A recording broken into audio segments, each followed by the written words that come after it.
भक्तों, स्वयं धन की देवी मां लक्ष्मी ने एक अत्यंत गुप्त संकेत बताया है। कहा जाता है कि 14 जनवरी 2026 मकर संक्रांति के पवित्र दिन जिस घर में 3 विशेष चीजें बनाई और खाई जाती हैं, उस घर में पूरे वर्ष धन का प्रवाह बना रहता है।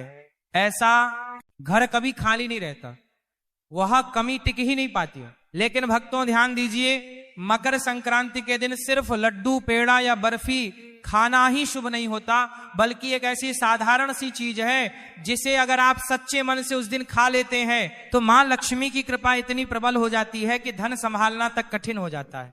पर भक्तों, जितना जरूरी सही चीज खाना है, उतना ही जरूरी है गलत चीजों से दूर रहना, क्योंकि मां लक्ष्मी ने यह भी स्पष्ट किया है कि मकर संक्रांति के दिन अगर भूलकर भी एक विशेष प्रकार का भोजन घर में बना या खाया गया तो पूरा परिवार धीरे धीरे आर्थिक पतन की ओर बढ़ने लगता है। ऐसे घर से महालक्ष्मी बिना शोर किए विदा ले लेती हैं।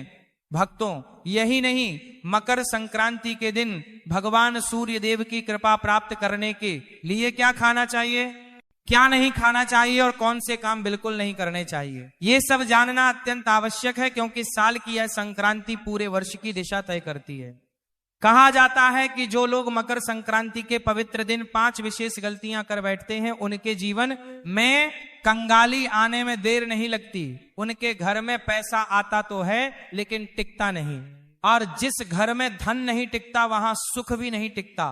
भक्तों, यह वीडियो सिर्फ जानकारी नहीं है, यह एक चेतावनी है, क्योंकि मकर संक्रांति की शुरुआत में की गई छोटी सी भूल पूरे साल भारी पड़ सकती है। और जो लोग इस तरह की बातें आधी अधूरी सुनते हैं, वे अक्सर जीवन में भी अधूरी ही सफलता पाते हैं।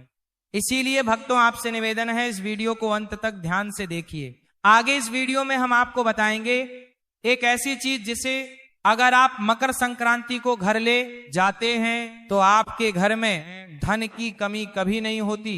3 ऐसे कार्य जिनसे मां लक्ष्मी तुरंत प्रसन्न होती हैं, और वह चीजें जिन्हें मकर संक्रांति से पहले घर से निकाल फेंकना अत्यंत आवश्यक है। मकर संक्रांति का दिन बहुत ही पवित्र और शक्तिशाली होता है।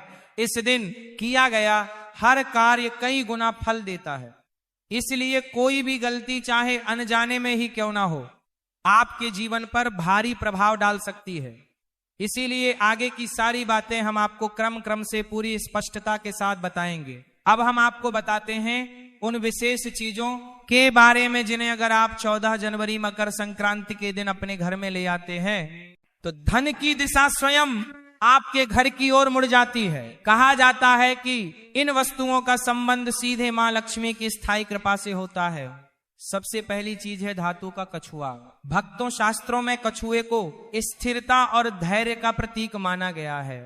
जिस घर में धातु का कछुआ स्थापित होता है वहां धन आता तो है, लेकिन उससे भी बड़ी बात यह है कि धन टिकता है। ऐसे घर में अचानक खर्चे नहीं बढ़ते और पैसों की तंगी बार बार नहीं आती। अगर आप इसे अपने घर की तिजोरी, पूजा स्थल या कार्यस्थल पर रखते हैं तो तरक्की के रास्ते धीरे धीरे खुलने लगते हैं। दूसरी अत्यंत शुभ वस्तु है तुलसी का पौधा। भक्तों, तुलसी केवल एक पौधा नहीं है, बल्कि साक्षात देवी स्वरूप मानी जाती है।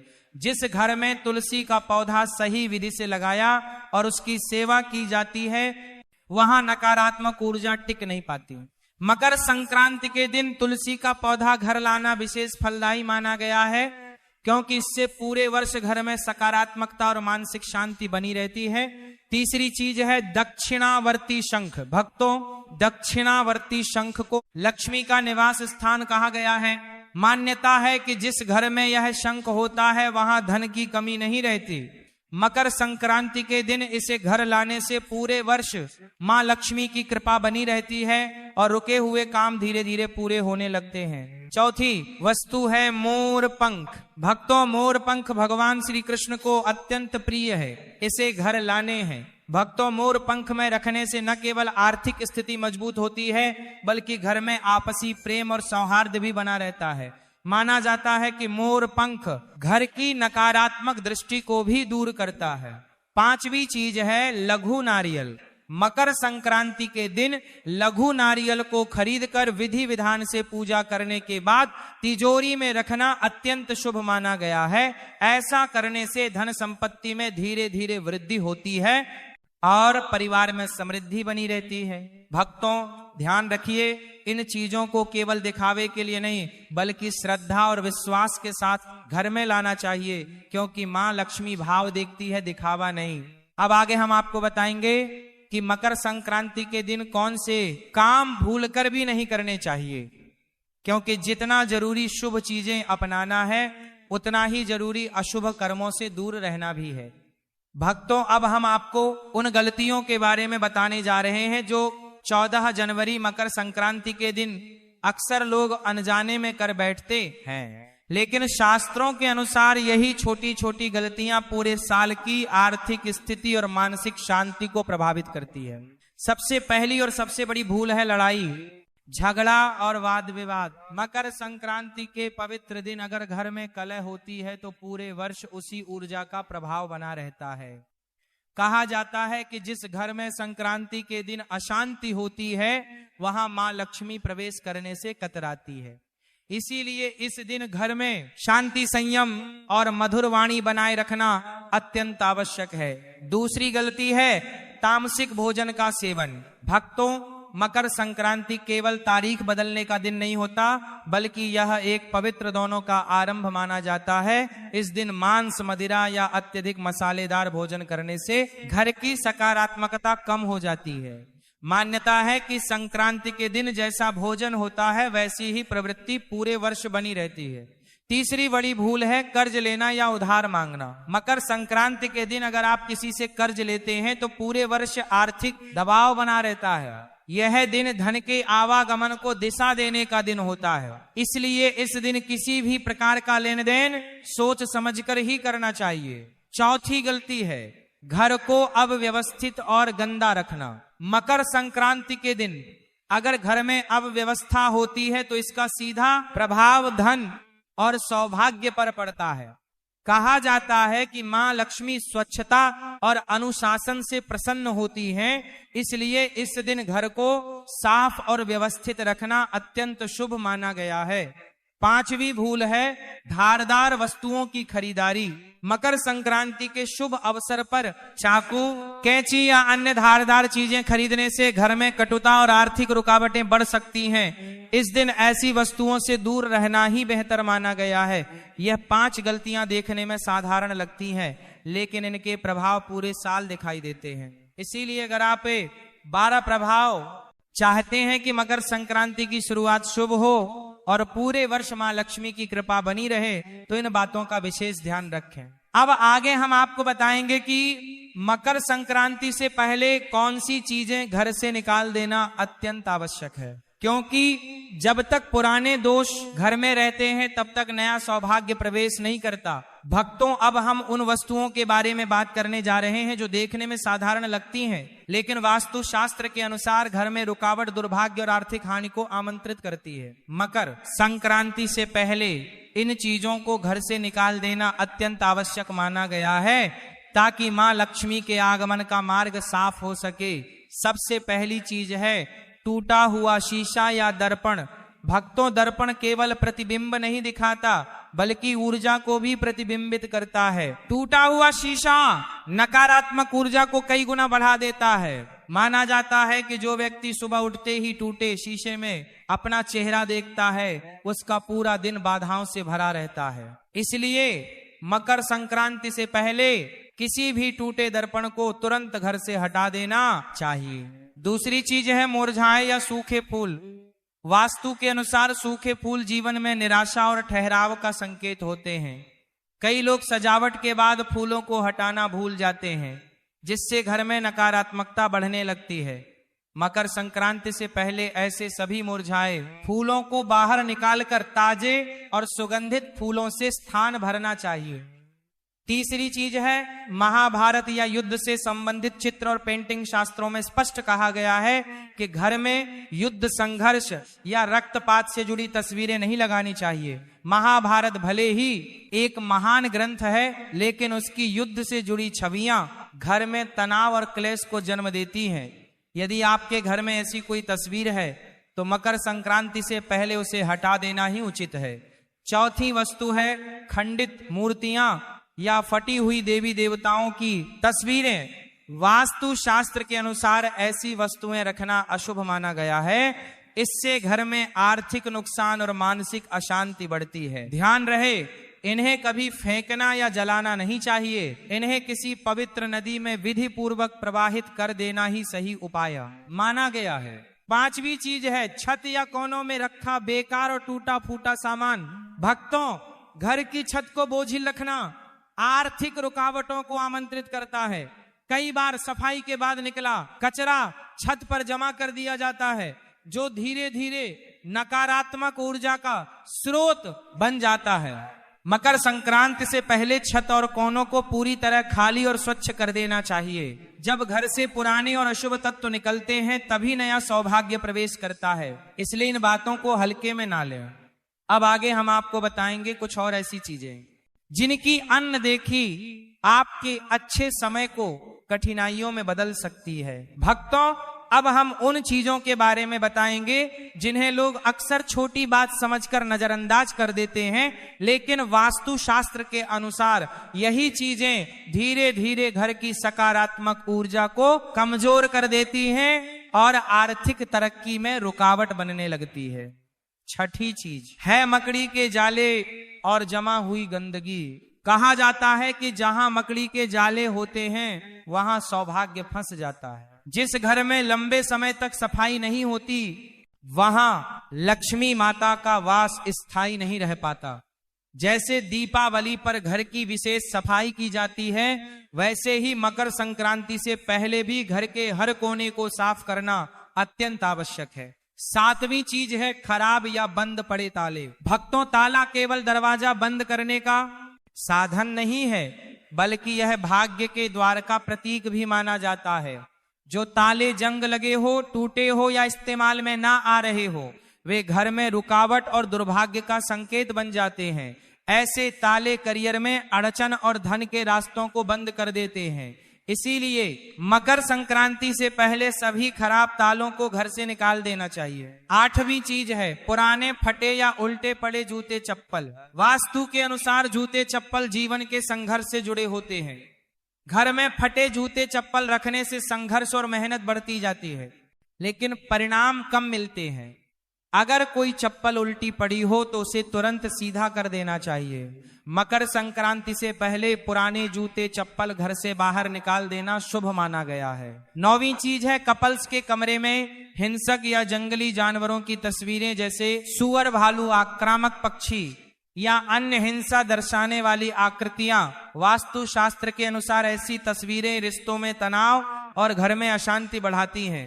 इससे आर्थिक स्थिरता भी प्रभावित होती है। इसलिए मकर संक्रांति से पहले, इससे पहले यह समझना भी आवश्यक है कि इसे मकर संक्रांति या उत्तरायण क्यों कहा जाता है और इस दिन की विशेष महिमा क्या है। हमारी सनातन परंपरा वेद, पंचांग और ज्योतिष के अनुसार देवताओं के यहाँ समय का क्रम हमसे अलग होता है। वहां 6 महीने रात रहती है और 6 महीने दिन के समान रहते हैं। हमारे एक वर्ष में उनके 1 दिन और 1 रात पूरी होती है। सूर्य देव निरंतर गति करते हुए 12 राशियों से होकर गुजरते हैं। जब सूर्य दक्षिण दिशा की ओर झुकता है और दिन छोटे होने लगते हैं तो उसे दक्षिणायन कहा जाता है। यह स्थिति तब बनती है जब सूर्य कर्क राशि में प्रवेश करता है। इसके बाद जब सूर्य धनु राशि से आगे बढ़कर मकर राशि में प्रवेश करता है, तभी से उत्तरायण आरंभ होता है। मकर राशि में प्रवेश का यही क्षण मकर संक्रांति कहलाता है। ये प्रायः जनवरी में आता है। कभी 13, कभी 14 और कभी 15 जनवरी को इस दिन से सूर्य उत्तरी दिशा की ओर गति करना शुरू करता है और धीरे धीरे दिन बड़े होते जाते हैं। इसीलिए इसे उत्तरायण कहा जाता है, क्योंकि सूर्य का रथ उत्तर दिशा की ओर मुड़ जाता है। इसी कारण इसे देवताओं की सुबह मानी गई है। जब देवताओं के यहाँ प्रभात का समय होता है और उसी समय मनुष्य जप तप दान और पूजा करता है तो उसका फल अनेक गुना बढ़ जाता है। सुबह के शुभ समय में देवताओं के निमित्त किया गया कार्य अत्यंत प्रिय माना जाता है। जरूरतमंद की सहायता करना, ब्राह्मणों को दान देना, देवताओं और पितरों के लिए तर्पण करना, भगवान का स्मरण करना, इन सब से जो पुण्य प्राप्त होता है वह सामान्य दिनों की तुलना में बहुत अधिक होता है। इसलिए उत्तरायण का यह काल अत्यंत पुण्यदायी माना गया है और मकर संक्रांति के दिन विशेष रूप से दान करने की परंपरा चली आ रही है। ऐसा माना जाता है कि इस दिन किया गया दान कई गुना बढ़कर लौटता है और जीवन में शुभ परिणाम लाता है। अब हम जानते हैं कि साल 2026 में मकर संक्रांति कब मनाई जाएगी। तो देखिए भक्तों, वर्ष 2026 में मकर संक्रांति बुधवार 14 जनवरी 2026 के दिन ही मनाई जाएगी, क्योंकि इसी दिन सूर्य देव मकर राशि में प्रवेश करते हैं और उसी क्षण से सूर्य के उत्तरायण होने की पावन शुरुआत होती है। भक्तों, मकर संक्रांति का जो पर्व है उससे जुड़े कई नियम होते हैं। कुछ नियम पूरे साल निभाए जाते हैं और संक्रांति के दिन उन्हें पूरा किया जाता है। कौन कौन से नियम आपने धारण किए हैं, कौन कौन से नियम अगले साल के लिए ले सकते हैं, उनका क्या फल होता है और उन्हें सही तरीके से कैसे निभाना चाहिए, ये सब भी आगे बताया जाएगा, क्योंकि यह बहुत महत्वपूर्ण विषय है। मकर संक्रांति बहुत बड़ा विषय है। शास्त्रों में इसके बारे में बहुत कुछ लिखा है, इसलिए धीरे धीरे सब बातें आपको बताते रहेंगे। अब देखिए भक्तों, यदि मकर संक्रांति के दिन बहुत ज्यादा कुछ ना कर सकें तो कम से कम गंगा स्नान का प्रयास जरूर करें। गंगा स्नान की बहुत बड़ी महिमा बताई गई है। अगर गंगा जी तक नहीं जा सकते तो घर पर ही यह विधि करें। सूर्योदय से पहले उठ जाए, नहाने का बर्तन अच्छी तरह धो लें, उसमें थोड़ा गंगा जल डालें, फिर शुद्ध जल भरे और हर हर गंगे बोलते हुए मां गंगा को याद करें और उत्तर दिशा की ओर मुख करके स्नान करें। अगर काले तिल हो तो थोड़ा सा तिल भी पानी में डाल लें। यह स्नान गंगा स्नान के समान फल देता है। जो लोग गंगा तक नहीं पहुंच पाते वे हर संक्रांति पर यही विधि अपनाएं। स्नान के बाद स्वच्छ वस्त्र पहने, भगवान की पूजा पाठ करें और अपने रोज के नियम पूरे करें। उसके बाद आज का दिन दान का है। अब ध्यान से सुनिए, यदि संभव हो तो ब्राह्मण को भोजन कराइए। अगर भोजन नहीं करा सकते तो अपनी शक्ति के अनुसार दान दीजिए। शास्त्र कहते हैं कि दान हमेशा योग्य ब्राह्मण को ही देना चाहिए, जो वेद पढ़ता हो, भक्ति करता हो, सत्कर्म में लगा रहता हो। ऐसे ब्राह्मण को दिया गया दान बड़ा पुण्य देता है। अयोग्य ब्राह्मण को दिया गया दान फल नहीं देता। इसलिए सोच समझकर दान करें। आज के दिन ब्राह्मणों को दान दीजिए, गरीबों की मदद कीजिए, भंडारा या लंगर में सहयोग कीजिए। अगर खुद नहीं कर सकते तो जहां लंगर चलता हो वहां मदद कर दीजिए। गरीब बच्चों को भोजन दीजिए, बिस्किट दे दीजिए, कपड़े, कंबल, शॉल, स्वेटर जो संभव हो वह दे दीजिए। जितना कर सके उतना अवश्य दान कीजिए, क्योंकि आज किया गया दान कई गुना बढ़कर वापस मिलता है। अब देखिए भक्तों, जब आप दान और सत्कर्म करते हैं तो आपके पाप कम होते हैं और पुण्य बढ़ता है। जब पुण्य का पलड़ा भारी हो जाता है तो जीवन में बदलाव दिखाई देना शुरू हो जाता है। चेहरे पर तेज आता है, मन प्रसन्न रहता है, लोग आपकी ओर खींचे चले आते हैं, कामों में सफलता मिलती है और ईश्वर की कृपा का अनुभव होता है। यह पुण्य सिर्फ इसी जन्म में नहीं, आगे की यात्रा में भी साथ जाता है। जब मनुष्य इस दुनिया को छोड़कर आगे की यात्रा पर जाता है तो उसका मार्ग लंबा होता है। शास्त्र कहते हैं कि यह यात्रा पूरे 1 वर्ष की होती है, इसलिए मासिक श्राद्ध किए जाते हैं। इस मार्ग में वही वस्तुएं सहायता करती हैं जो आप जीवन में दान कर चुके होते हैं। ब्राह्मण सेवा, गाय को दान, जरूरतमंद की मदद, प्राणियों पर दया, ये सब आगे साथ चलता है। अगर जीवन भर कुछ नहीं किया तो फिर भटकना पड़ता है। इसलिए कहते हैं कि जब शरीर स्वस्थ है, हाथ पैर काम करते हैं, तब तक जितना हो सके उतना भला काम कर लो। और मकर संक्रांति तो सबसे ज्यादा पुण्य देने वाली तिथि है।